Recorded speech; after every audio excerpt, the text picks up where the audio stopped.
भाई धमाकेदार गौहर खान का प्रोमो जो है वो आउट हुआ है, आप भी जाकर देख सकते हो। सबसे पहले तो सलमान खान ने कहा कि आवेश आपको अपने लिए स्टैंड लेना होगा, जो आप नहीं ले रहे हैं। आवेश चुपचाप ऐसे कर रहा था भाई, सिर्फ मुंडी हिला रहा था भाई।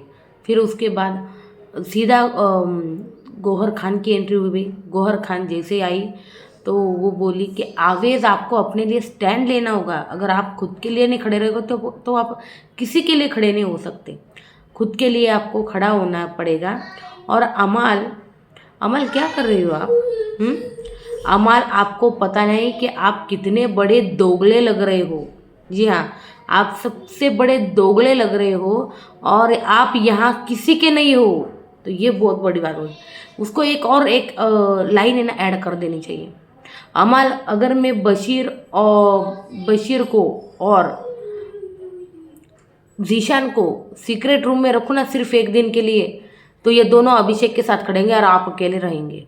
तो इसी में सब कुछ आ जाता कि भाई जीशान को पता चल जाता कि ये हमारे पीछे कितनी बुराई कर रहा है, और बशीर को भी। तो ये सब कुछ खाए भाई, दोगले है और आप यहाँ पे किसी के नहीं। तो जीशान को और बशीर को ये इशारा समझना चाहिए कि ये हमारे साथ भी यही करेगा। जी हाँ, तो क्या लगता है आपको इसके बारे में? लेकिन जीशान नहीं छोड़ेगा, क्योंकि वो ग्रुप बन चुका है ऑलरेडी। वो वहाँ पे नहीं जाएगा जीशान। तो ये ऐसा ही रहेगा। और ये जो चीज़ें बोली गई है उस पर डेफिनेटली कुछ ना कुछ होगा अभी इनका डिस्कशन।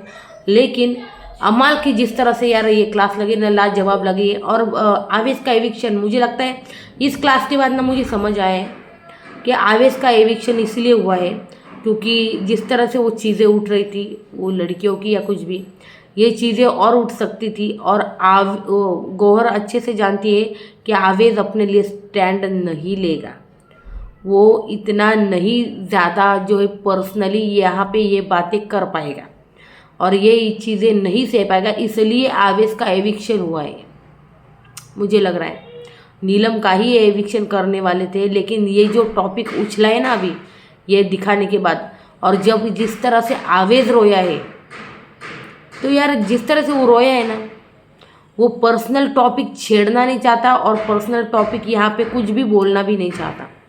ठीक है, होती किसी किसी की प्राइवेसी, लेकिन वैसे अमाल बिंदास है। आपने देखा होगा अमाल जवाब देने में बिंदास है भाई। वो फुल टू नाटक करता है भाई, सॉरी भाई, रोने वीने का फुल नाटक करता है भाई। उसको अंदर से ऐसा कुछ ऐसा गिल्ट विल्ट नहीं।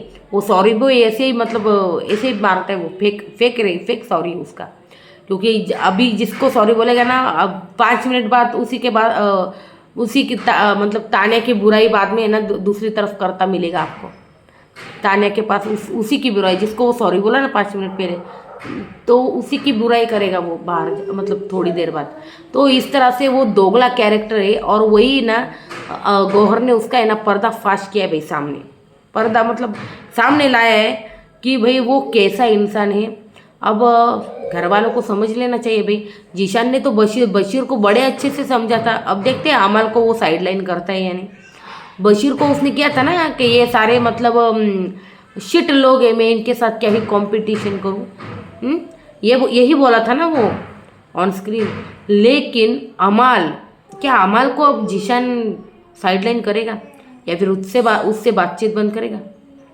नहीं, मुझे नहीं लगता, क्योंकि उसको चाहिए, जीशान को भी टीम चाहिए, इसको भी टीम चाहिए, इसको भी काउंटिंग नंबर गेम चाहिए, इसको भी नंबर गेम चाहिए।